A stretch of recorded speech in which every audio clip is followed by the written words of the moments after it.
जय भीम. मी प्रतिभा खोब्रागडे. आज आपल्याला एका अशा व्यक्तीची ओळख करून देत आहे, ज्यांनी आपल्या वयाच्या खूप कमी वर्षामध्ये खूप महान कार्य केले, ज्याच्यापासून आम्हा सगळ्यांना प्रेरणा मिळेल. माणसाला समाजाची फार आवश्यकता असते आणि त्या समाजात राहत असताना आपल्याला त्या समाजाचे काही देणे लागतो. पण अशी कल्पना करणारे फार कमी लोक असतात आणि जे असतात त्यांचे व्यक्तिमत्व काही वेगळेच असते. आणि अशाच प्रकारचे व्यक्तिमत्व असणारे आणि आपल्या शैलीमध्ये समाजाच्या उत्थानाचे ओझे आपल्या खांद्यावर घेऊन समाजाचे प्रबोधन करण्याचे मानस ठेवणारे, अशी त्यांची ओळख श्री भगवान भगत यांच्या शब्दात. खरंच तू कणकण झिजलास, खरंच तू कणकण झिजलास, पाण्या पावसात भिजलास, समाजांच्या प्रश्नांसाठी सतत रुजलास. खरं तर या वयात मुलांना आपल्या भविष्याची काळजी असते, पण या माणसास समाजाची फिकर, ज्याच्यामधून त्यांनी संत कबीर अनाथ आश्रम याची स्थापना केली, त्याच्यामधून आपल्याला लक्षात येते. तसेच नुकतेच महाराष्ट्रात राज्यस्तरीय काव्य पुरस्काराने त्यांना गौरवान्वित करण्यात आले. त्यांचे काव्य म्हणजे आंबेडकरी काव्य, आंबेडकरी साहित्य, ज्याच्यामध्ये दलित, पीडित, शोषित लोकांच्या प्रश्नांना वाचा फोडणारे, अन्यायावरती निर्भीडपणे उत्तर देणारे, वाकेल पण न मोडणारे, वाघासारखे जगणारे असे प्रखर तेजस्वी व्यक्तिमत्व. त्यांचे शिक्षण फार हालअपेष्टेत आणि कष्टात झाले, पण त्यांनी वाघिणीचे दूध पिणे सोडले नाही आणि लेखणीची धार वाढवतच गेले. तसेच समाजाच्या साधारणतः सर्वच प्रकारच्या समस्या, सामाजिक, राजकीय, शैक्षणिक अशा समस्या, म्हणजे खास विशेष करून महाराष्ट्रातील शेतकऱ्यांच्या समस्यावर लक्ष देऊन विशेष करून त्यांनी आत्महत्या न करावी यासाठी सतत धडपडणारे. त्यांच्या स्वतःच्या शब्दामध्ये त्यांनी शेतकऱ्यांकरता 2 शब्द बोलले आहे, ते ऐकवते मी तुम्हाला. असे खचून जाऊ नका, असे खचून जाऊ नका, पुन्हा नव्याने उभे राहू, काळ्या मायेच्या मातीत हिरवं सोनं पिकवू, हिरवं सोनं पिकवू. अशा अनमोल शब्दात त्यांनी शेतकऱ्यांना दिलासा दिला. असे कवी नागेश वाहुरबाग यांच्याशी आज आपण मुलाखत करणार आहोत. सर, तर आमच्या ह्या आजच्या प्रोग्राममध्ये आपलं स्वागत आहे. जय भीम. जय भीम. नमो बुद्धाय. सर, माझी अशी इच्छा आहे की आमच्या दर्शकांना तुम्ही तुमच्या वाणीतून स्वतःचा परिचय द्यावा. मी नागेश काशीनाथ वाहुरवाग, राहणार अकोला. माझं तसं गाव अकोल्यावरून 5-6 किलोमीटर शिवणी विमानतळ, म्हणजे जे अकोल्यातलं जे विमानतळ आहे शिवणी, ते माझ्या गावात, तिथं माझा जन्म झाला. माझं लहानपणापासूनचं जे शिक्षण हायस्कूलचं, जिल्हा परिषदचं, हे माझ्या गावामध्येच झाले आहे. आणि 12वीपर्यंत जे सायन्स मी अकोल्यामध्ये शिकलेलो आहो. सर, जसं आपण सांगितलं की आपला जन्म हे शिवणी गावामध्ये झाला आहे आणि आपलं हायस्कूलचे आणि कॉलेजचे जे शिक्षण आहे ते अकोल्याला झाले आहे. मग तुम्ही अकोल्यावरून नागपूरला कसे काय शिफ्ट झाले? मी नागपूरला कसा शिफ्ट झालो, बरोबर क्वेश्चन, चांगला क्वेश्चन आहे मॅडम. माझं 12वीपर्यंत जे शिक्षण झालं अकोल्यामधून, तर सर्व साधारण माझे मित्रांना वगैरे आम्ही सर्वांना जे फॉर्म भरलं होतं की बा 12वीपर्यंत जे फॅकल्टी कोणत्या कुठं जायचं, कोणी डॉक्टरकडे गेलं, कोणी इंजिनियरकडे गेलं. तर मी BSc ॲग्रिकल्चर हे स्थळ निवडलं की या कॉलेजमार्फत, म्हणजे ॲग्रिकल्चरचं डॉक्टर पंजाबराव देशमुख कृषी विद्यापीठ हे आमच्या अकोल्यामध्ये आहे. तर त्यामार्फत मी फॉर्म भरला. त्यावेळेस आमच्या वेळेस ऑनलाईन परीक्षा झाली की ऑनलाईन म्हणजे महाराष्ट्रात तुमचा नंबर कुठेही लागू शकतो. तर त्या हिशोबानं माझा नंबर नागपूरला लागला. आणि मी खूप भाग्य समजतो की नागपूर या सारख्या शहरात माझा नंबर लागला, जिथे बाबासाहेबांनी धम्मक्रांती, जिथून बाबासाहेबांची चळवळ, बाबासाहेबांनी जे एक ऐतिहासिक घटना रक्त न सांडता जे धम्म परिवर्तन केलं, त्या शहरात मी शिक्षण घेत आहोत. हे मला खूप गर्व वाटते या गोष्टीचा आणि खूप अभिमान वाटते की मी या भूमीत शिक्षण घेत आहेत आणि माझे या भूमीतून मी माझे कार्य पुढे चालू करत आहेत. जसे आपण सांगितलं की अकोल्यावरून नागपूरला शिफ्ट झाले, पण तुम्ही शिक्षण सुरू असताना कवितेची सुरुवात कशी काय केली? म्हणजे तुम्हाला कवितेचा आधीपासून छंद होता की एक काहीतरी व्यवसाय असो बा, किंवा म्हणजे कोणत्या उद्देशाने, कसं काय? कवितेचा विषय म्हणजे मॅडम हा माझ्या लहानपणापासूनच म्हणजे लहान वयापासूनच मला कवितेचा खूप छंद होता. छंद म्हटल्यापेक्षा आयुष्यात माणसाच्या प्रत्येकी वेगवेगळे गुण असतात. कोणी चित्रकार असतो, कोणी आणखीन कला असतो, कोणी नाटक क्षेत्रात काम करतो असतो. तशा प्रकारे त्याला लहानपणापासून एक आवड निर्माण होते. तर मला कविता लिहायची खूप आवड होती आणि जवळपास 4थी-5वीला असताना मी एक कविता लिहत गेलो आणि एखाद्या शाळेच्या कॉलेजमध्ये किंवा शाळेच्या कार्यक्रमात मी कविता आपली सादर करत होतो. तर त्याच्यामुळे जे मला आणखीन एक माझ्या कवितेचा एक आदर झाला. त्या कविता मी मग पुढे जाऊन कविता लिहिण्याचा भर दिला की खरंच कविता कशा असा का असा. पण बालपणीच्या कविता वेगळ्या होत्या आणि जसं जसं मी मोठं होत गेलो तसं तसं साहित्यात जवळ गेलो, कवितेच्या आणखीन जवळ गेलो, तर मला असंख्य प्रश्न सापडले की कविता हे फक्त एका मर्यादेपुरतं नसावी. कारण कवितेला खूप सारे विषय असतात. कोणी प्रेमावर कविता करतो, कोणी चळवळीवर कविता करतो, कोणी आंदोलनीत कविता करतो. तर मग मी नंतर नागपूरला आलो तेव्हा चळवळीच्या कविता, आंबेडकरी चळवळीच्या कविता काय असतात, कारण मी बऱ्याचदा आंदोलनामध्ये सहभागी झालो. पोलिसांचे लाठीमार काय असते, आणखीन एक आक्रोश का असते, तर त्याच्यातून मला हे भावना मिळाली की बा आंदोलनाच्या कविता कशा तयार होतात. आणि माझे जे साहित्य होतं लहानपणापासून जे मी साहित्य लिहित होतो निसर्गावर प्रेमावर कविता, ते बंद झालं. असं नाही की प्रेमावर कविता लिहा नाही, कारण तो त्यांचा भाग आहे, परंतु माझ्या याच्यावर मी जे माझं साहित्य आहे ते शोषित पीडित दलित यांच्या प्रश्नांना न्याय देण्यासाठी मी साहित्य लिहितो. तर सर, आपण जसे जे काही सांगितलं की आपण ज्या प्रकारे तुमच्यासोबत घडत गेलं, परिस्थिती घडली, त्यानुसार तुम्ही तशी वळण लागली. पण कवितेसोबतच काही असं वेगळं व्यतिरिक्त काही समाजकार्य या काहीतरी वेगळं असं करण्याची तुमची इच्छा वगैरे काही आहे का? किंवा अजून दुसरं कोणतं काही काय करता? मॅडम, तुम्ही जसं सुरुवातीला माझा अनाथ आश्रमचा जो प्रश्न मांडला की तुम्ही अनाथ आश्रम म्हणजे सुरू करणार आहात, तर सर्वप्रथम मी आयुष्यमान भगवान भगत सर यांच्या आजीवन ऋणात राहणार. कारण समाजात आणखीन माणुसकी मरण पावली नाही असे म्हटले तरी चालेल. कारण भगवान भगत सर यांनी आपला स्वतःचा प्लॉट जवळपास 3000 स्क्वेअर फूट माझ्या संस्थेला दान दिला, दानपत्रासह. त्यांचे खरंच मी अभिनंदन करतो की खरंच असे माणसं आणखीन समाजात आहेत जेणेकरून समाजासाठी काहीतरी करण्याचा प्रयत्न करत आहेत. सरांना मी निळा क्रांतिकारी जय भीम. तर सर, मग जसे आपण अनाथ आश्रम चालवता त्यासोबतच स्वतःचं शिक्षण या अजून काही गोष्टी जे कामं चालवता त्याकरता जो लागणारा खर्च आहे ते मग तुम्ही कसे काय मॅनेज करता? म्हणजे स्वतः की या कुठून काही मदत वगैरे? कारण आजच्या जगामध्ये एक फॅमिली चालवणे हे एक नाक नव येते, कारण ते पण कठीण जाते. तर तुम्ही हे एवढं सगळं कसं काय? आयुष्य खूप सुंदर आहे मॅडम, पण खूप लहान आहे. त्या आयुष्याला खूप सुंदर बनवण्यासाठी सर्वप्रथम त्याग करावा लागतो. जो माणूस आयुष्यात त्याग करतो त्या माणसाला नंतर जे प्रॉब्लेम म्हणता आता तुम्ही किंवा तुम्ही कसा खर्च करता काय करता तो आपोआपच आपल्या लेवलवर येऊन जातो. कारण आज माणूस त्याग करण्यासाठी खूप विचार करतो. विचार करण्यापेक्षा माणूस विचारच करत नाही. कारण छोटीशी गोष्टीसाठी माणूस जिथं त्यागाचा प्रश्न येतो तिथं माणसं सरळ हात वर करून घेतात मॅडम. त्या उद्देशानं मी माझं अख्खं आयुष्य त्याग, बलिदान आणि समर्पित जे कामं आयुष्यात आज जे अनाथ मुलं मुली आहेत त्यांच्यासाठी मी अख्खं आयुष्य माझं त्याग दिलेलं आहे. त्यासाठी मी माझं जे पूर्ण त्यांचा जो उदरनिर्वाहाचा खर्च तुम्ही म्हटला की बा तो कसा काय येणार आहे काय येणार आहेत, मी आधीच तुम्हाला सांगितलं होतं की समाजात अजून पण असे काही व्यक्ती आहेत जेणेकरून ते समाजाचं ऋण फेडण्याचा प्रयत्न करत आहेत.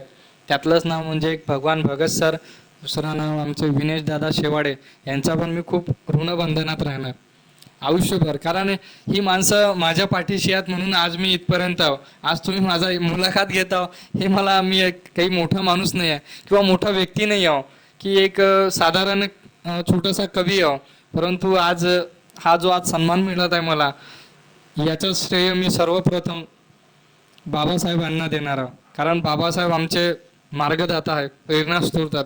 आज हे जे चळवळी आहेत, कारण माझ्या ज्या कविता आहेत ते आंबेडकरी कविता म्हणून एक मी नावाजलेपेक्षा छोट्या छोट्या जे काय असतील पेपरमध्ये येणं लहानपणापासून. आणि मॅडम एक गोष्ट सांगायची वाटते की मी जवळपास 9वीला असताना माझा 9वी-10वीत असताना माझा पहिला कविता संग्रह अकोल्यामधून पुस्तक निघालं होतं. आणि ते पुस्तक जवळपास अजून पण आहे माझ्याकडे. आता दुसऱ्या कविता संग्रहावर काम चालू आहे माझं तसं त्या प्रकारे. आणि थकण्याचा प्रश्न म्हटला तुम्ही मॅडम, किंवा तुम्ही एवढं मॅनेज कसं करता, शिक्षण कसं करता की एवढं सर्व काही करून. तर मॅडम, बाबासाहेब आमचे प्रेरणास्रोत आहेत.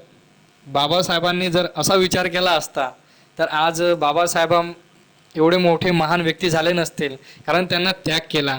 जो व्यक्ती आयुष्यात त्याग करतो तो आयुष्य वेगळं किंवा वेगळ्या इतिहासात आपलं नाव नोंदून जातं. हे आमचे मार्गदर्शन, आमचे सर्वस्व जे मूकनायक बाबासाहेब आहेत. बाबासाहेबामुळेच आज त्यांच्यामुळे त्यांचे कार्याची प्रेरणा घेऊन मी एक प्रेरित झालेलो आहोत. भले लोकांनी पुढे मदत करा न करा, पण मी माझं कार्य सुरू ठेवणार आहेत, कारण आणखीन माणुसकी या जगात शिल्लक आहे मॅडम. आम्हाला हे ऐकून खूप आनंद झाला की बाबासाहेबांनी जे परिश्रम केलं, जो त्याग केला तो व्यर्थ नाही गेला. त्यावर आजही लोक असे आहेत की त्यावर चालून त्याबद्दल चांगले कार्य समाजाकरता आपला त्याग करून चांगले कार्य करतात. पण सर, आपल्या मनामध्ये असा प्रश्न का आला की आपण अनाथाश्रमच टाकावं? म्हणजे दुसरं काही पण टाकू शकत होते, तर त्यामागचा असा मुख्य हेतू काय? त्यामागचा मुख्य हेतू मॅडम असा नाही की मला संस्थेला ग्रँड मिळो किंवा त्यामार्फत काही पैसा मिळो सरकारकडून किंवा मला पैसा देऊ. उद्देश मॅडम असा आहे की एक गोष्ट होती, एक गोष्ट म्हटल्यापेक्षा एक अनुभव आहे माझा तो, की गव्हर्नमेंट मेडिकल कॉलेज नागपूरला मी सतत गरीब पेशंट राहतात, काही गावावरून अकोल्यावरून आमच्या येतात. तर मी एकदा गेलो होतो, तर तिथं अशी एक केस पाहिली मी की एक मूल होतं लहान, एकदम जन्मलेलं, आणि तिला कोणीच नव्हतं. तर मग मी डॉक्टरकडून माहिती घेतली, कारण माझे डॉक्टरसोबत चांगले परिचयाचे आहेत. तर त्या डॉक्टर सरांनी मला असं सांगितलं की बघ, आज युवा पिढी, जे तरुण पिढी आहेत ते आपल्या प्रेमाच्या ह्याच्यात पूर्णपणे गुंतून गेलेले आहेत. त्याच्या माध्यमातून आज जे नाबालिग मुली असे काही हे करतात की पुढे त्यांना समाजासमोर येण्यास खूप अवघड जाते. मी अनाथ आश्रम हा कोणत्याही प्रकारचा व्यवसाय या उद्देशाने उभारला नसून त्यामागचा माझा मुख्य हेतू असा आहे की ज्यांना समाजात कुणाचा आधार नाही, जे दरदर भटकत आहेत, त्यांना मी अनाथ आश्रमद्वारे मदत व्हावी, हाच एक माझा उद्देश आहे. आणि त्यांना चांगल्या प्रकारचे शिक्षण मिळावं आणि एक नवी पिढी चांगली या भारतात घडो, हा माझा पुरेपूर प्रयत्न आहे मॅडम. तर सर, ही खूप मोठी गोष्ट आहे की आपण समाजाचा एवढा विचार करून त्याकरता एवढी धडपड करत आहात. ही खूप आनंदाची बातमी आहे, कारण आजच्या जगामध्ये असं खूप कमी लोक करतात. कारण सगळ्यांना स्वतःचा स्वार्थ असतो. जर कोणी आज घराच्या बाहेर निघत असेल तर स्वतःच्या स्वार्थाकरता निघतो, पण तुम्ही निस्वार्थपणे लोकांच्या मदतीकरता स्वतःचा हात पुढे करत आहात. हे आमच्याकरता, ह्या आपल्या समाजाकरता खूप गर्वाची गोष्ट आहे. तर सर, हे समाजकार्य व्यतिरिक्त आपण जे कवी आहेत, जी तुम्ही कवी म्हणून तुमची जी ओळख झाली, त्याबद्दल मी आज तुम्हाला जाणू इच्छिते की कवितेमध्ये तुम्ही काय काय घडवलं, म्हणजे कोणत्या विषयावर, कशाबद्दल काय कविता लिहिल्या. माझी इच्छा आहे की आमच्या दर्शकांना तुम्ही आज काही कविता सांगून तुम्ही त्याच्यातलं अर्थ त्यांच्यापर्यंत पोहोचवावं. या समाजाचं माझ्यावर असलेलं प्रेम आणि त्या प्रेमातून मी या समाजाचं ऋण फेडत आहो मॅडम, कारण माणसाला या समाजाचं ऋण फेडावंच लागते आणि ते मी अल्पसं प्रयत्न करत आहे माझ्या परीने. कवितेचा विषय मी लहान असतापासूनच आपणाला सांगितलं की मी कविता लिहित आलेलो आहोत. आणि मी नागपूरला आलो तेव्हा माझी कोणत्याच साहित्यिकासोबत किंवा कवीसोबत ओळख नव्हती. मी पेपरमध्ये लिहित होतो. पेपरच्या माध्यमातून काही मला माझ्या आज जे मित्र चांगले झालेले आहेत, संजय गोडघाटे, लीलाधर गायकवाड यांची आम्ही तिघांची कविता लोकशाही वार्ता पेपरमध्ये आली होती. तर त्यांच्यामुळे हे दोन मला असे जिवलग मित्र भेटले. आज ते माझ्या सुखादुःखात धावून येतात. त्यांच्यामुळे मग कवितेचा एक कवी काव्यधारा म्हणून एक कार्यक्रम चालू झाला. त्या कार्यक्रमामार्फत मग मला खूप सारे कवी मित्र मिळाले आणि तिथूनच माझा हा कवीचा प्रवास एक खूप लांब म्हटलं तरी चालेल, आज लांबच झालेला आहे. आज जे अखिल भारतीय आंबेडकरी साहित्य परिषद मोठमोठे साहित्य संमेलनात मला तिथं बोलवण्यात येतं आणि त्यामार्फत मी आपल्या कविता सादर करतो. तसाच परिचय खूप वाढत गेला. त्यामुळे आणखीन आज जे महाराष्ट्रातील चांगले चांगले कवी लोक आहेत, साहित्यिक आहेत, सर आहेत, त्यांच्यासोबत मला माझी कविता सादर करण्याचा एक मंच मिळाला. तर मी खरंच खूप त्यांचे ऋणी आहो. तर याबद्दल मी अमर रामटेके सर, जे माझ्या साहित्यात ज्यांनी मला अतिशय मदत केली नागपूरमध्ये, एक म्हणजे अमर रामटेके सर, दुसरे म्हणजे लोकनाथ यशवंत सर, या 2 व्यक्तीच्या, आणि एक तिसरे म्हणजे संजय गोळगाटे दादा, या 3 व्यक्तीच्या मी आजीवनात ऋणात राहणार, ज्यांनी साहित्यात मला एवढं जवळ केलं, एवढं प्रेम केलं माझ्यावर आणि माझ्या कवितेवर प्रेम केलं आणि माझ्या कवितेला योग्य तो न्याय दिला. खरंच मी त्यांचे खूप खूप आभार मानतो. माझी एक कविता आपल्यासमोर सादर करतो. स्वाभिमान नावाची कविता आहे. आम्ही गुलामीतून मुक्त झालो, हातपायाच्या बेड्या तुटल्या. आम्ही गुलामीतून मुक्त झालो, हातपायाच्या बेड्या तुटल्या. स्वाभिमानाने जगत आहो, बाबासाहेब तुमच्यामुळे, बाबासाहेब तुमच्यामुळे. आणि एक आदिवासीच्या प्रश्नावर मी आत्ताच 14वे अखिल भारतीय युवा साहित्य संमेलन परभणीला झाला आहे. तर त्या परभणीला या आदिवासी कवितेला राज्यस्तरीय काव्य पुरस्कार प्राप्त झाला आहेत. तर ते आपल्यासमोर मी सादर करतो. कवितेचं शीर्षक आहे आदिवासी. दारं खिडक्या नसणाऱ्या घरात आम्ही राहतो. दारं खिडक्या नसणाऱ्या घरात आम्ही राहतो. अंग झाकण्यासाठी अजून झाडांच्याच फांदीचा आधार. खाण्यासाठी पाला पाचोळा कंदमुळं. संपूर्ण आयुष्य जंगलातच गेलं. साहेब, येणाऱ्या आमच्या पिढीला तरी शहर पाहू द्या. भगवान गोविंद भगत हे नाव आहे आणि तो मला माझं 0 माईल लँड डेव्हलपर हे माझी कंपनी आहे, याच्यामध्ये तो अचानक जोडलेला आहे आणि आम्ही सोशल काम एकत्र मिळून करत असतो. आणि ह्या सगळ्या गोष्टी करत असताना त्यांचा माझा त्याला आणि आमच्या टीमला सपोर्ट होत असतो.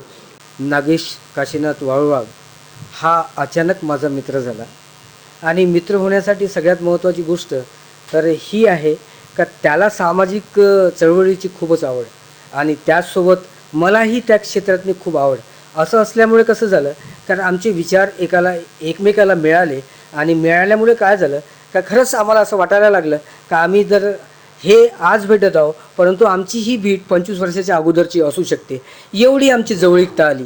या जवळीकतेमध्ये महत्त्वाची गोष्ट मला हिरिरीने विशेष सांगावीशी वाटते का तो वाहुरवाग जो आहे, नागेश जो आहे, तो इतका उत्कृष्ट म्हणजे कवी आहे.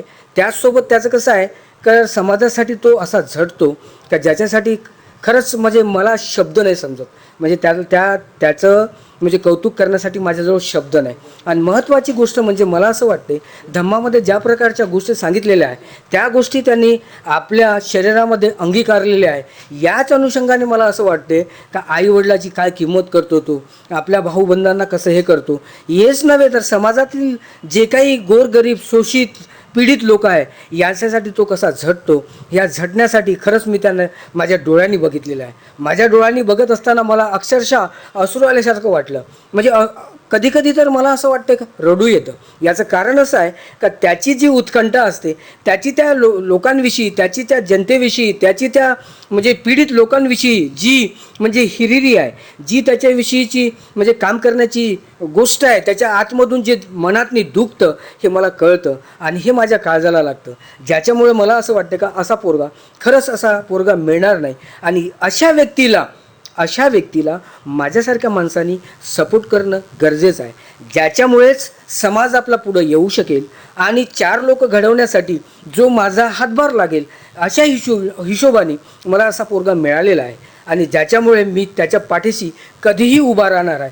तसं जर पाहतो म्हटलं तर त्याची संत कबीर ही आश्रमशाळा तो चालू करण्याच्या इच्छेतनी आहे ज्याच्यामध्ये त्यांनी आपलं संपूर्ण जे काही आहे ते सगळं त्याचं म्हणजे ध्येय आहे, किंवा तो असं म्हणतो मला की हे माझं ध्येय आहे, याला मला पूर्वत्वाला न्यायचं आहे. तर त्या ध्येयासाठी मला काय करता येईल ह्या सगळ्या गोष्टी करण्याची तयारी माझीसुद्धा आहे.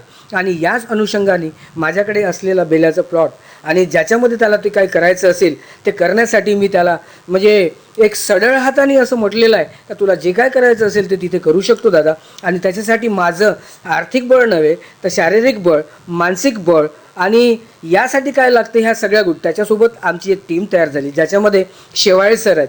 शेवाळे सर आले, शेवाळे सरांनी या गोष्टीला खरंच प्रतिसाद दिला आणि आमच्या खांद्याला खांदा लावून चालण्याचा त्यांचाही मानस बनला. अशा हिशोबाने आमची एक टीम तयार झाली आणि या टीमच्या हिशोबाने आम्ही पुढे जाण्याचा मानस बनवलेला आहे.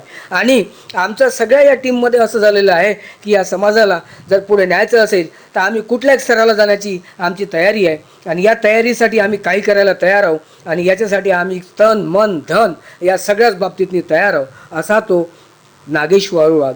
याला खरंच याचा पुढे भविष्यातनी खरंच एक वाहवा व्हावी, त्याला भविष्यातनी यश मिळावं अशी अपेक्षा करतो आणि त्याच्याविषयीचे माझे 2 शब्द संपवतो असं मला वाटतं. जय भीम, जय बुद्ध, जय भारत. मी आपल्यासमोर आणखीन 1-2 कविता सादर करतो. एक कवितेचं नाव आहे विचार. की संविधान लिहिताना बाबासाहेबांचा फोटो पाहिला. संविधान लिहिताना बाबासाहेबांचा फोटो पाहिला, लिहू लागलो आणि कवितेचा जन्म झाला. त्याच्याच प्रकारची एक दुसरी कविता आहे संसद नावाची माझी.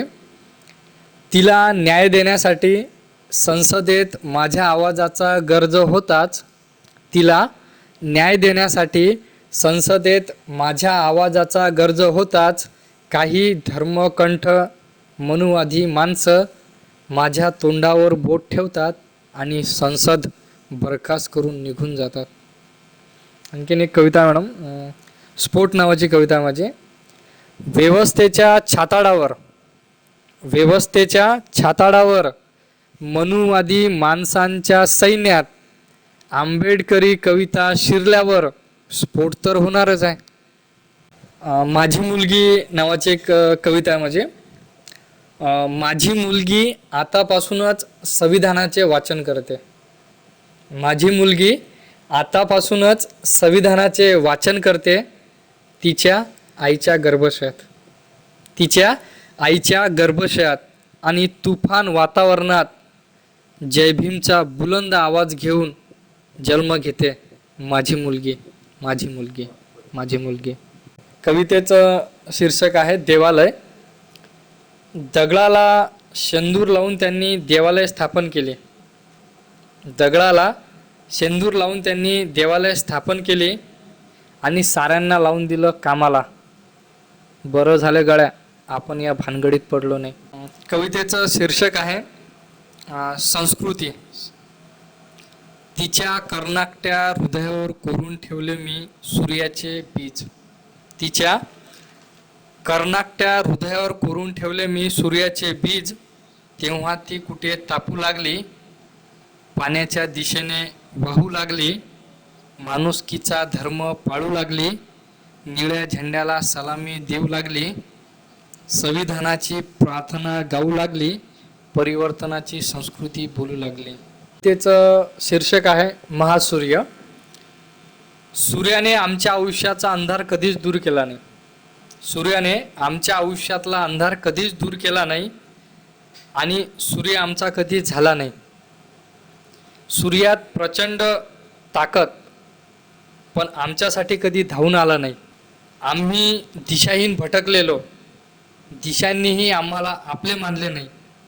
असंख्य वादळाचा सामना करत आमचा बाप एकटाच उभा राहिला, बुद्धाची शांती घेऊन तर कधी लेखणीची तलवार घेऊन. म्हणून आम्ही आमच्या बापाला महासूर्य म्हणतो. म्हणून आमच्या बापाला आम्ही महासूर्य म्हणतो. मी हरीश प्रकाश खेडकर, 0 माईल लँड डेव्हलपर्सतर्फे नागेश भाऊ यांना हार्दिक शुभेच्छा देतो आहे. नागेशला मी बरेच काही महिन्यापूर्वी ओळखतो आहे. नागेश मी सुद्धा एक सोशल ॲक्टिव्हिटीजमध्ये राहतो. नागेशला मी बघितलं हा कोणत्याही धर्मासाठी नव्हे तर मानवासाठी सगळ्यांसाठी काम करतो आहे आणि त्याचं कार्य मला खूप आवडते. मला माहिती आहे की माझे काही आमदार साहेबांचे PA वगैरे आहे, ते सुद्धा नागेशचं मला नेहमी सांगत राहतात की बुवा नागेश हा असा मुलगा आहे की अरे त्या नागेशला फोन करा, म्हणजे कोणाला ब्लडची गरज असेल तर नागेशला कळवा. मला खूप आनंद होतो आहे की बुवा असे काही लोक आमच्याशी जुडलेले आहे, असे काही व्यक्ती आमच्याशी जुडले आहे, ज्याच्यामुळे आम्हाला अभिमान वाटतो आहे. आणि खरंच मला खूप अभिमान वाटतो आहे. नागेश हा माझ्या भावासारखा आहे. त्याच्यामधली जी क्वालिटी आहे खरंच ती म्हणजे साधारणमध्ये नसते. असे खूप कमी मुलं जन्माला येतात जे सगळ्यांपेक्षा व्यतिरिक्त असतात. खरंच त्यांच्या काव्यसंग्रहासाठी, त्याच्या जीवनासाठी मी त्याला खूप खूप गोड गोड शुभेच्छा देतो. जय हिंद, जय भारत. कवितेचं शीर्षक आहे जय भीमचा सूर्य. स्वतःच्याच रक्ताने लिहावा लागतो इतिहास, स्वतःच्याच रक्ताने लिहावा लागतो इतिहास, घडवावी लागते क्रांती, पेटाव्या लागतात अगणित मशाली. राखेतून क्रांती होत नसते, राखेतून क्रांती होत नसते, राखेतून क्रांती होत नसते, रक्तालाच सांडावं लागतं युद्धाच्या मैदानात. इमारतीतून निघत नाही धगधगता ज्वालामुखी, इमारतीतून निघत नाही धगधगता ज्वालामुखी, झोपड्यातूनच बारूद उभारावा लागतो, झोपड्यातूनच बारूद उभारावा लागतो. तेव्हा कुठे क्रांतीची पहाट होऊन जय भीमचा सूर्य उगवतो, तेव्हा कुठे क्रांतीची पहाट होऊन जय भीमचा सूर्य उगवावा लागतो, जय भीमचा सूर्य उगतो. मी आतंकवादी कसा ही कविता आपल्यासमोर सादर करतो. त्यांनी बंदूक देऊन मला मारायला सांगितले, त्यांनी बंदूक देऊन मला मारायला सांगितले. मी सद्भावनेने तरसलो, दिल खुलास करून गोळ्या झाडल्या, पण माझे हात कापले नाहीत, मी डगमगलो नाही आणि मी कोणत्याच विचारात पडलो नाही. मग त्यांनी मला एक प्रश्न केला, तुझे हात कापले नाहीत, तू डगमगला नाहीस, हे कसं शक्य? मग मी त्यांना म्हटले, मी ज्याच्यावर गोळ्या झाडल्या तो माणुसकीच्या उद्रंकात नव्हता आणि शोषित पीडित रक्ताशी खेळत होता, म्हणून मी निर्जीव समजून बेकाऊ वस्तूवर गोळ्या झाडल्या. सारेच भयभीत होऊन तिथून पडून गेले. दुसऱ्या दिवशी वृत्तपत्राच्या पहिल्याच पानावर बातमी आली आणि बातमीत लिहिले होते की आमच्या आदरणीय नेत्याला आतंकवाद्यांनी ठार केले. मी काही वेळ आठवणीच्या गणितात अडकलो आणि म्हणालो, मी आतंकवादी कसा, मी आतंकवादी कसा, मी आतंकवादी कसा. आयुष्यमान नागेश वाऊरवाघ यांनी संत कबीर अनाथ आश्रम यांची स्थापना करून निराधारांना एक मोठा आधार दिलेला आहे. 0 माईलचे भगवान भगत सर तसेच विनेश शेवाळे सर यांच्यासारखे समाजही त्याला हातभार लावून मोठं करेल अशी आशा ठेवूया. अशा या ऐन तारुण्यात असलेल्या व्यक्तिमत्वाच्या ध्येयप्राप्तीच्या पुढील वाटचालीस हार्दिक शुभेच्छा. कवितेचं शीर्षक आहे माणूस.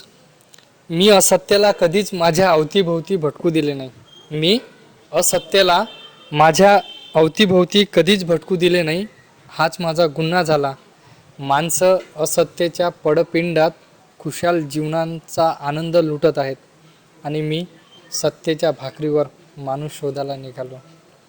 वंदन नावाची कविता आहे, अगदी छोटीशी. कवितेचं शीर्षक आहे वंदन. मी बुद्धाच्या स्मित्य चेहऱ्याकडे पाहतो, मी बुद्धाच्या स्मित्य चेहऱ्याकडे पाहतो, दुःखाचा आढावा घेतो आणि दुःखमुक्त होतो बुद्धाला वंदन करून, बुद्धाला वंदन करून. मर्यादा. कवितेचं शीर्षक आहे मर्यादा. आकाशाची उंची मोजायची इतकी आपली ऐपत नसेल तर आकाशाची उंची मोजायचीच कशाला. आकाशाची उंची मोजणे इतकी आपली ऐपत नसेल तर आकाशाची उंची मोजायचीच कशाला.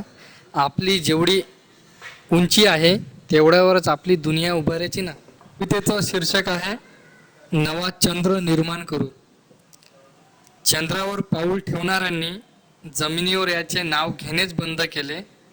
आपल्या दुःखाचे ओझे ते चंद्रावरून मस्त पाहत आहेत. त्यांना आता जमिनीवर येण्याची लाज वाटत आहे. आपल्याला हात देण्याच्या भीतीने ते चंद्रावरच रमून गेलेत. आपण आता जमिनीवरून त्यांना कितीही शिव्या दिल्या तरी त्यांच्या कानावर पडणार नाहीत.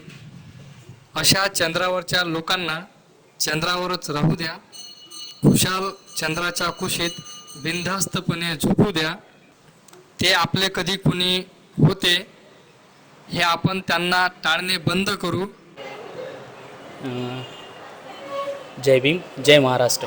मी योगेश राऊत, 0 मैल लँडतर्फे नागेश दादा वाघुलवर यांनी ज्या चळवळी तयार केलेल्या आहेत, डॉक्टर बाबासाहेब आंबेडकरबद्दल यांनी बऱ्याच काही कविता लिहिलेल्या आहे.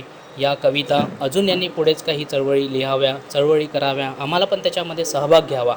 आणि सगळ्यात इम्पॉर्टंट म्हणजे नागेशदादा जे आहेत, हे जे समाजासाठी जे काही करून राहिलेले आहेत, हे यांच्या पद्धतीने जे हे करत आहे, यांना सहभाग पण आम्ही यांना नक्कीच देऊ पुढे चालू. याच्या व्यतिरिक्त अजून बोलायचं झालं म्हणजे खूप काही कमी पडतं, त्यांच्याविषयी बोलण्यासारखं खूप काही आहेत आमच्याकडे, परंतु आता इतका वेळ नसल्यामुळे आपण, कारण की सगळ्यांचंच थोडं थोडं चालू असतं, तर दादांना आमच्याकडून खूप आशीर्वाद पण राहील आणि शुभेच्छा पण आम्ही त्यांना देतो.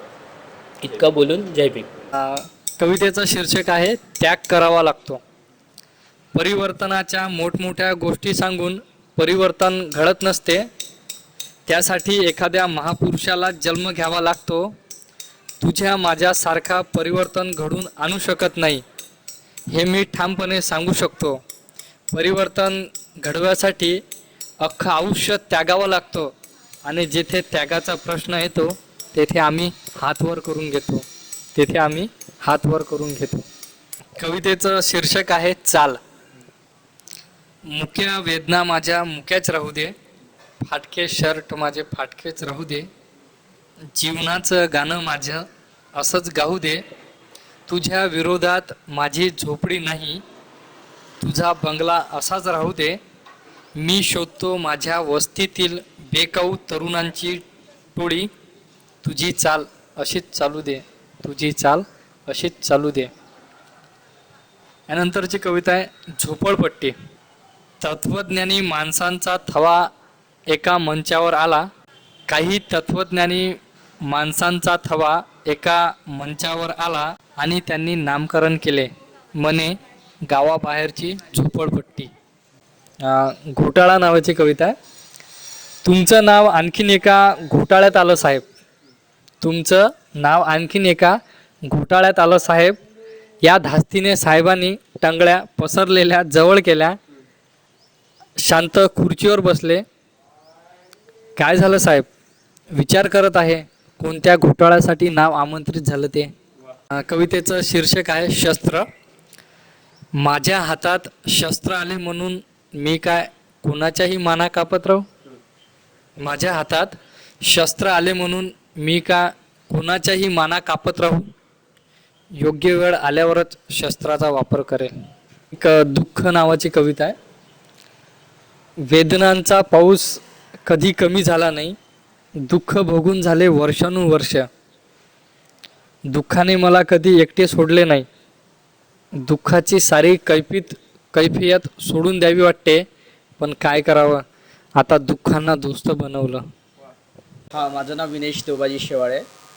मी महाराष्ट्र राज्य कास्टाईप कल्याण महासंघामध्ये सचिव पदावर आहे, अध्यक्ष सचिव. तसंच महाराष्ट्र राज्य कास्टाईप कल्याण महासंघ यांचे अध्यक्ष जे अरुण गाडे आहेत, या कास्टाईप कल्याण महासंघाचा मी संपर्क प्रमुख आहे महाराष्ट्र राज्याचं. आताच म्हणजे जवळ 2 वर्षापूर्वी नागेश वाघ यांच्याशी माझा संपर्क झालेला. आणि नागेशबाबत बोलायचं तर मला तर असं वाटतं की काय बोलावं, कारण काही लोक शून्यातून विश्व निर्माण करतात, पण नागेश जेव्हा नागपूरमध्ये आले तेव्हा या नागपूरमध्ये शून्यही नव्हतं.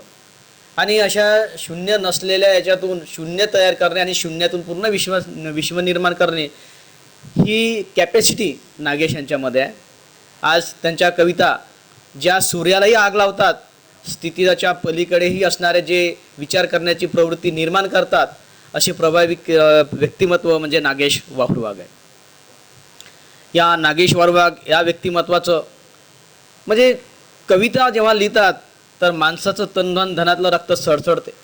जातीभेदामध्ये असणारं जे कणाकणातून जातीभेद आपल्याला जो भासत असतो तो त्या कवितेमधून आपल्याला दिसत असतो. तर शीर्षक आहे या जगात लागत नाही मन. माझ्या नांदाला लागून तुम्ही तुमचा वेळ बर्बाद करू नका. माझ्या नांदाला लागून तुम्ही तुमचा वेळ बर्बाद करू नका. मला स्वप्न पाहता येत नाहीत, मला स्वप्न पाहता येत नाहीत. मी माझ्या जगण्याचा वेगळा मार्ग निवडला. मला माझ्या मार्गाने जगू द्या. इथले आरशेही माणसांना धोका देतात. इथले आरशेही माणसांना धोका देतात. भाकरीच्या तुकड्यावर चंद्राला बदनाम करतात. आता या जगात लागत नाही मन. तुमचं जग मी तुम्हाला परत करतो. तुमचं जग मी तुम्हाला परत करतो. कवितेचं शीर्षक आहे चंद्राचा मुका. जगातील संपूर्ण माणसं एकाच बेटावर निघाली आहेत.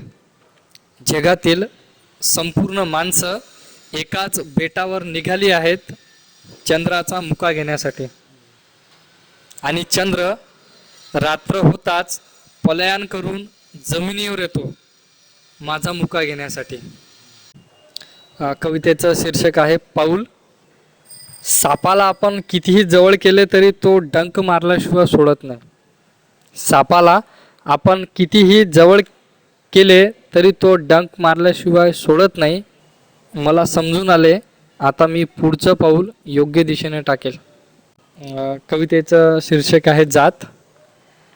माझ्या ताटातल्या शिळ्या भाकरीचा उष्टा घास खाताना, माझ्या ताटातल्या शिळ्या भाकरीचा उष्टा घास खाताना तुला तुझी जात नाही आली आळ.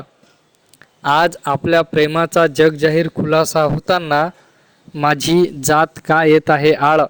सांग मला प्रेम मोठे की जात, सांग मला प्रेम मोठे की जात. कवितेचं शीर्षक आहे दुःखांचा डोंगर. हा दुःखांचा एवढा मोठा डोंगर घेऊन अख्खं आयुष्य एकटाच जगलो. हा दुःखांचा एवढा मोठा डोंगर घेऊन अख्खं आयुष्य एकटाच जगलो, मात्र साधी कोणापाशी तक्रार केली नाही. कवितेचं शीर्षक आहे भेदभाव. वस्ती कोणतीही असो, वस्ती कोणतीही असो, तेथेही माणसंच राहतात ना. त्याचं शीर्षक आहे आयुष्याचा सुंदर अंत करावे. आयुष्याचा सुंदर अंत करावे. एकमेकांना हात द्यावे, एकमेकाचे दुःख जाणून घ्यावे, एकमेकांवर प्रेम करावे, एकमेकाचे पाय ओढू नये, एकमेकाचा द्वेष न करावे. आपण माणसं आहोत, माणसासारखे वागावे, एकमेकांना हात द्यावे, एकमेकांना हात द्यावे. आयुष्य खूप लहान आहे आणि खूप सुंदर आहे. काय भेदभावाच्या गर्भाशयातून झाड तर आपणच लावले आहे, आपणच कडी तोडायची. असे तर मी कोणत्या पुस्तकात, ग्रंथात, कोणत्या धर्मात वाचले नाही. फुलांना सुगंध असो की नसो, फुले ही सुंदरच असतात. का आपण त्यांना फुलण्याआधी तोडतो? का आपण असा गुन्हा करतो? भेदभावाच्या गर्भाशयातून कळी होऊन फुलणाऱ्या फुलांचा गळा दाबतो. का आपण असे करतो? या सुंदर जगात येण्याआधीच का त्यांचं सुंदर जग हिरावून घेतो? का त्यांचं सुंदर जग हिरावून घेतो? मी नागेश वाहुरवाग, आनंदी फिल्म प्रस्तुत यांचे आभार मानतो. आणि तसेच या कार्यक्रमाची मुलाखत घेतली ते प्रतिभा खोबराकडे मॅडम, तसेच या व्हिडिओचं रेकॉर्डिंग केलं आमचे विनोददादा आटे आणि आमचे कॅमेरामॅन देवादादा आणि कुसुम मॅडम आटे यांचं पण आभार मानतो. आणि या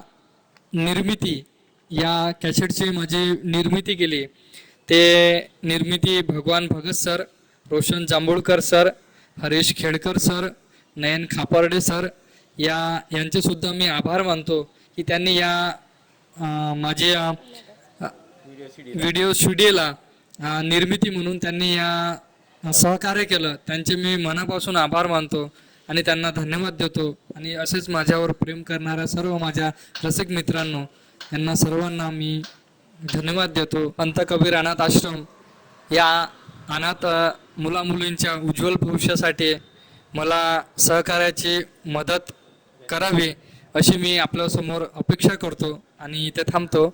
जय भीम, जय बुद्ध.